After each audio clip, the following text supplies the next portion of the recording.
Now, under the Nixon administration, the Cold War continued.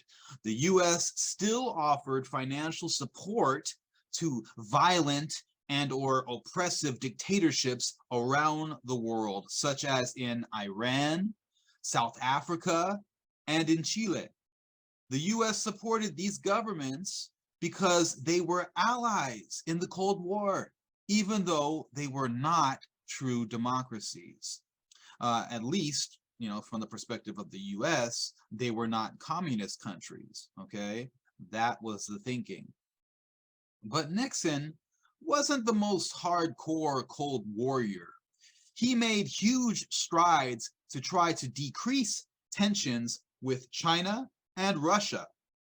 In fact, he was the first president to visit both of these major communist nations in the 1970s since the Cold War had started. Okay, no other presidents, U.S. presidents, had visited these countries. Okay, since the Cold War had started.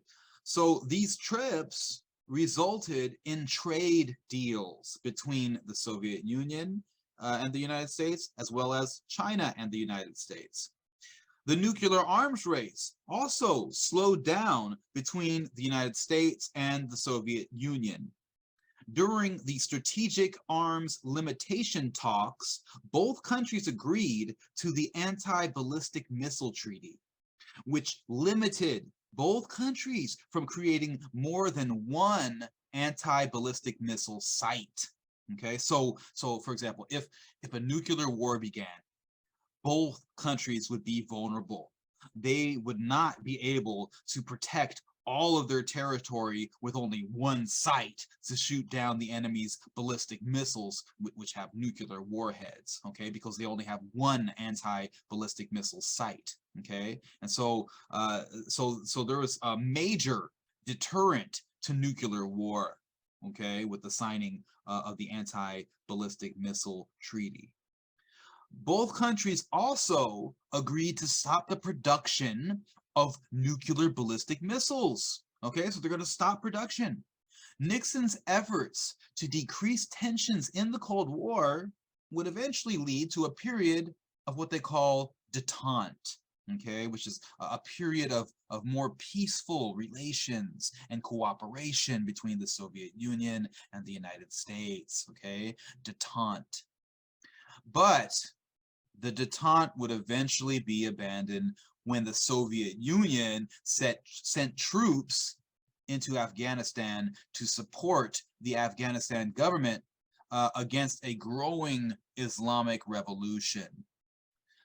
President Carter, who was president at the time, we'll talk more about him in a little bit, President Carter responded to this by placing an embargo on grain exports to the Soviet Union, okay, grain, okay, like wheat, for example, all right? He also funded Islamic revolutionaries, including Osama bin Laden and the group that would become the Taliban, all right? The Soviet Union would eventually fail to stop this Islamic revolution, and the Taliban would seize power in Afghanistan. Meanwhile, the Vietnam War continued under President Nixon. So going back to Nixon's administration here. Nixon would begin the policy of Vietnamization, okay, Vietnamization, which was the policy where the U.S. would reduce the number of American troops in the war, and they would allow the South Vietnamese government or the South Vietnamese army to take over the war, okay, Vietnamization. But during that time, right, under Nixon, American bombing, right, the bombing campaign would continue. But public criticism of the war also continued at home in the United States, not to mention resistance from U.S. troops who deserted their posts or disobeyed orders, okay? Back in the United States, anti-war protests took place at a number of colleges around the country in the early 1970s. one reason for the protests, college students could no longer qualify for student deferment after 1971. So that meant that they too could be drafted into the war. Okay, so they're afraid. Now they're going to start protesting the war even harder. Okay, heavy criticism also came as the public found out about the My Lai massacre. Okay, the My Lai massacre. It was believed that the Viet Cong were hiding out in the village of Son Mai. Okay, the village of Son Mai. So American troops moved in to capture the village. Part of this village was known as My Lai. Okay, so it's a section of the village. But instead of killing Viet Cong soldiers, the Americans killed hundreds, 350 actually, 350 civilians, including women and children. Okay, and also, in addition, a number of women were raped by the American soldiers.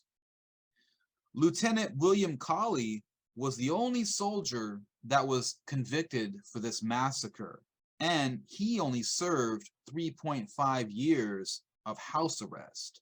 So when the American public finds out about the My Lai massacre, and not much is really done to punish the soldiers who committed this atrocity, you're going to have a number of protests as well against the Vietnam War. In 1973, the United States eventually pulled out all troops and ceased its bombing campaign in Vietnam after the U.S. agreed to the Paris Peace Agreement. Okay, so this brings an end to the Vietnam War, 1973. North Vietnamese forces eventually would gain control of South Vietnam in 1975, a couple years later.